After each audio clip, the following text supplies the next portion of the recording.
আজি আহিছে এয়া চাওকচোন আপোনালোকে নামটো নিজে চাই লওক মই বাৰু নিজৰ মুখেৰে নকওঁ আপোনালোকে এবাৰ পঢ়ি চাওক আৰু এয়া এতিয়া ভিতৰলৈ প্ৰৱেশ কৰিলো আৰু এয়া হৈছে আবেলি 4 বজাৰ দৃশ্য জন্মনি ব্লগছ # ফুড ব্লগছ মোৰ চেনেলটোলৈ আপোনালোকক পুনৰবাৰ স্বাগতম জনাইছো আপোনালোকে দেখি নিশ্চয় বুজিছেই চাগে আজি মইনো কলৈ আহিছো আৰু আজি আহিছো মই এখন ৰিজৰ্টলৈ আৰু ৰিজৰ্টখন এয়া দেখিছেনে ইমান ডাঙৰ ডাঙৰ তিনিটা আখৰে লিখা আছে TSB আৰু TSB মানে হ'ল দা সলিটাৰী ব্লিজ তো আহক তেন্তে মোৰ লগতে এই দা সলিটাৰী ব্লিজখনৰ ভিতৰলৈ কি কিনো আছে আপোনালোকক অলপ দেখুৱাবলৈ চেষ্টা কৰি যাম আৰু মোৰ ভিডিঅ'টো দেখি আপোনালোকৰ পোনপ্ৰথমে মনলৈ ভাব আহিছে চাগে আৰম্ভণিতে ইমান সুন্দৰ তো ভিতৰখিনি আৰু সুন্দৰ নহয় জানো নিশ্চয় আপোনালোকৰ মনলৈ যি ভাব আহিছে সেয়াই হয় সুন্দৰ বুলি ক'লেও অতি সুন্দৰ এয়া আৰম্ভণিহে ভিতৰলৈ যোৱাই নাই এতিয়া ইয়া ভিতৰলৈ যাবলৈ এয়া আৰম্ভণি কৰিছোহে এই পিনেদি আকৌ ভিতৰলৈ সোমাই গৈছো ইয়া দেখিছে নহয় কি সুন্দৰ পৰিৱেশ ভিতৰৰ পৰিৱেশটো এনেকুৱা অনুভৱ কৰাইছে যেন আমি অসমৰ ভিতৰত নাই অসমৰ বাহিৰত যেনে UK নেদাৰলেণ্ড ফ্ৰান্স এনে ধৰণৰ কিছুমান ঠাইতহে আমি ঘূৰি আছো আৰু আপোনালোকৰ যদি বিদেশৰ অনুভৱ ল'বলৈ মন আছে তেন্তে এই ঠাইডোখৰ আহি এবাৰ চাই যাব পাৰে আৰু এই ঠাইডোখৰ আছে তিনিচুকীয়া মাকুম বাইপাছৰ একেবাৰে কাষতেই থকা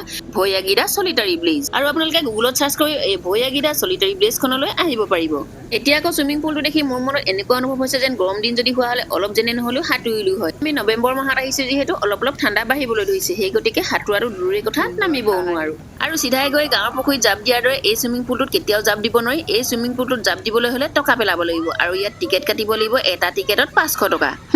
বিদেশৰ অনুভৱ ল'বলৈ হ'লে ইনে ল'বলৈ নোৱাৰে আকৌ টকা পেলাইহে ল'ব লাগিব আকৌ দেখিছে নহয় এইপিনে কিমান যে লাইটৰ পোহৰ জিক-জাক আয়ো দেখি ভিতৰলৈ সোমাই লোৱাৰ পিছত বাহিৰলৈ ওলাই আহিবলৈ মনে যোৱা নাই কিন্তু বিদেশৰ অনুভৱ লওঁতে ইয়াৰ ভিতৰত যদি সোমাই থাকিব লগা হয় তেন্তে খুজে প্ৰতি অনুভৱত পইচা হিচি থাকিব লাগিব আৰু পইচানো কি পইচা আজি আছে কালি নাই সেই গতিকে পইচা লৈ চিন্তা নকৰি কেতিয়াবা এনেকুৱা ধৰণৰ অনুভৱ বিচাৰিবও লাগে সাধাৰণতে আমি বিদেশলৈ যাওঁ বুলি ক'লে কেতিয়াও ঘপককে যাব নোৱাৰো সেই গতিকে আমাৰ ইয়াতে এনে ধৰণৰ পৰিৱেশটো পাই আমি পৰিৱেশটো উপভোগ কৰিছো এইপিনে আকৌ আমাৰ গাঁওবোৰত এনেকুৱা ধৰণৰ ঘৰবোৰক কি বুলি কয় বেহা ঘৰ বুলি কয় এতিয়া এইটো আমি কি বুলি কওঁ নাজানো কিন্তু এতিয়া ইয়াতে অকমান সোমাই চালো এইপিনে আকৌ ইমান ডাঙৰ ডাঙৰ কলচি দেখিছে নে এইটো কলচিয়ে বুলি কয় নে টাবে বুলি কয় নাজানো ইমান ডাঙৰ ডাঙৰ ইয়াত সজাই ৰাখিছে এইপিনে আকৌ চাওকচোন আমাৰ দিনত এনেকুৱা ধৰণৰ গাড়ী উঠি পোৱাটো দূৰৰে কথা চলাই পোৱাটো দূৰৰে কথা আজিকালি দিনৰ ল'ৰা ছোৱালী যে কিমান যে ফেচিলিটি